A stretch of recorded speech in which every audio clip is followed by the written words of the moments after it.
Kannada ಚಿತ್ರರಂಗವನ್ನ rule ಮಾಡಿದ top ನಟಿಯಲ್ಲಿ Ashita ಕೂಡ ಒಬ್ಬರು. ಮದುವೆ ಮತ್ತು ವೈಯಕ್ತಿಕ ಜೀವನದಲ್ಲಿ ತೊಡಗಿಕೊಂಡ ನಂತರ ಸಿನಿಮಾ ಪ್ರಪಂಚದಿಂದ ಕೊಂಚ ದೂರ ಉಳಿದುಬಿಟ್ಟರು. ಆದರೆ ಸದ್ಯದ ಪರಿಸ್ಥಿತಿಯಲ್ಲಿ ಆಶಿತಾ ಎಲ್ಲಿಯೂ ಫ್ಯಾಮಿಲಿ ಫೋಟೋ ಹಂಚಿಕೊಂಡಿಲ್ಲ. ಹೀಗಾಗಿ ಅವರ ಪತಿ ಯಾರು, ಮದುವೆ ಆಗಿದೆಯಾ ಎಂದು ನೆಟ್ಟಿಗರು ಕೇಳುವ ಪ್ರಶ್ನೆಗೆ ಉತ್ತರ ಕೊಟ್ಟಿದ್ದಾರೆ. ನನ್ನ ಮದುವೆ ಆಯಿತು, ಆದ ಮೇಲೆ ವರ್ಕೌಟ್ ಆಗಲಿಲ್ಲ. ಜನರಿಗೂ ಗೊತ್ತಾಗಬೇಕು ಮದುವೆ ಜೀವನ ವರ್ಕೌಟ್ ಆಗಲಿಲ್ಲ ಅಂತ. ಇಬ್ಬರು ಮಾತನಾಡಿಕೊಂಡು ಪರಸ್ಪರ ನಿರ್ಧಾರ ಮಾಡಿ ಸಪರೇಟ್ ಆಗಿದ್ದೆವು. ಇದು ಲವ್ ಮ್ಯಾರೇಜ್ ಆಗಿತ್ತು. ಲೈಫ್ನಲ್ಲಿ ನಾವು ಅಂದುಕೊಂಡಂತೆ ಆಗಲ್ಲ. ಹೀಗಾಗಿ ಜೀವನವನ್ನ ಒಪ್ಪಿಕೊಂಡು ಚೆನ್ನಾಗಿ ಬದುಕಬೇಕು. ನಿರೀಕ್ಷೆ ಹೆಚ್ಚಿಗೆ ಇದ್ದಷ್ಟು ದುಃಖ ಆಗುತ್ತೆ. ಮನುಷ್ಯರಾಗಿ ನಾವು ನಿರೀಕ್ಷೆ ಮಾಡುವುದು ಸಹಜ. ಆದರೆ ಯೋಗ್ಯತೆಗೂ ಮೀರಿ ನಿರೀಕ್ಷೆ ಮಾಡಬಾರದು. ನಿರೀಕ್ಷೆಗಳು ತುಂಬಾ ನೋವು ಕೊಡುತ್ತವೆ. ನನ್ನ ಜೀವನದಲ್ಲಿ ನಡೆದಿರುವ ಘಟನೆಗಳಿಂದ ನಾನು ಇಂದು ಗಟ್ಟಿಯಾಗಿರುವೆ. ಈಗ ಯಾವುದೇ ಘಟನೆ ಎದುರಾದರೂ ನಾನು ಸ್ಟ್ರಾಂಗ್ ಆಗಿ ನಿಂತುಕೊಳ್ಳುವೆ ಎಂದು ನಟಿ ಆಶಿತಾ ಮಾಧ್ಯಮದ ಸಂದರ್ಶನದಲ್ಲಿ ಹೇಳಿದ್ದಾರೆ. ಕಲಾವಿದರ ಜೀವನ ಅಂದ್ರೆ ತುಂಬಾ ಗ್ಲಾಮರ್ ಅಂದುಕೊಳ್ಳುತ್ತಾರೆ. ಆದರೆ ನಿಜ ಸತ್ಯ ಅದಲ್ಲ. ನಮ್ಮ ಜೀವನ ಕೇವಲ ಹೈಪೋಥೆಟಿಕ್ ಸಿಚುಯೇಷನ್ ಅಷ್ಟೇ.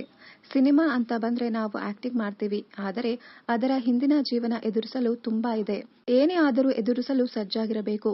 ಸಿನಿಮಾ ಕ್ಷೇತ್ರದಲ್ಲಿ ಹೇಗಿರಬೇಕು ಅಂತ ನಿರ್ಧಾರ ಮಾಡಬೇಕು. ಇಷ್ಟ ಇಲ್ಲ ಅಂದ್ರೆ ಹೊರಬರಬೇಕು. ಆದರೆ ವೈಯಕ್ತಿಕ ಜೀವನದಲ್ಲಿ ನಾನು ಎಲ್ಲೂ ಪರ್ಫೆಕ್ಟ್ ಅಂದುಕೊಂಡೆ, ಆದರೆ ಆಗಲಿಲ್ಲ. ಆದಷ್ಟು ಅವಕಾಶಗಳನ್ನ ಕೊಟ್ಟು ಪ್ರಯತ್ನ ಮಾಡಿದೆ. ಆದರೂ ನಮ್ಮಿಬ್ಬರ ನಡುವೆ ವರ್ಕೌಟ್ ಆಗಲಿಲ್ಲ. ಬಾಯ್ ಫ್ರೆಂಡ್ ಗರ್ಲ್ ಫ್ರೆಂಡ್ ಇದ್ದಾಗ ಜೀವನ ಬೇರೆ. ಮದುವೆಯಾಗಿ ಒಂದು ಸೂರಿನ ಕೆಳಗೆ ಬಂದ ಮೇಲೆ ಜೀವನ ಬೇರೆ. ಆಗ ಜೀವನ ಅಷ್ಟು ಸುಲಭ ಅಲ್ಲ ಅನಿಸುತ್ತದೆ. ಎಷ್ಟೇ ಪ್ರಯತ್ನ ಪಟ್ಟರೂ ವರ್ಕ್ ಆಗಲಿಲ್ಲ ಅಂದರೆ ಹೊರಬಂದು ಬಿಡಿ. ಸುಮ್ಮನಿದ್ದು ಕಷ್ಟಪಟ್ಟು ಸಹಿಸಿಕೊಂಡು ಮತ್ತೊಂದು ಹಂತಕ್ಕೆ ತೆಗೆದುಕೊಂಡು ಹೋಗುವ ಬದಲು ಒಳ್ಳೆ ರೀತಿಯಲ್ಲಿ ಸ್ನೇಹಿತರಂತೆ ದೂರ ಆಗಿಬಿಡಿ ಎಂದು ಆಶಿಕಾ ಹೇಳಿದ್ದಾರೆ. ಕೆಟ್ಟ ಘಟನೆಗಳನ್ನ ಮಾತ್ರ ನೆನಪಿಸಿಕೊಳ್ಳುವುದಿಲ್ಲ. ಅದೆಷ್ಟೋ ಒಳ್ಳೆ ಘಟನೆಗಳು ಇದೆ.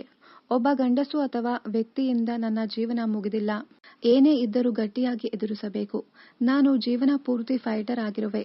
ಆ ಸಮಯದಲ್ಲಿ ನಾನು ಮಾನಸಿಕವಾಗಿ ಕಷ್ಟ ಅನುಭವಿಸಿದ್ದೇನೆ.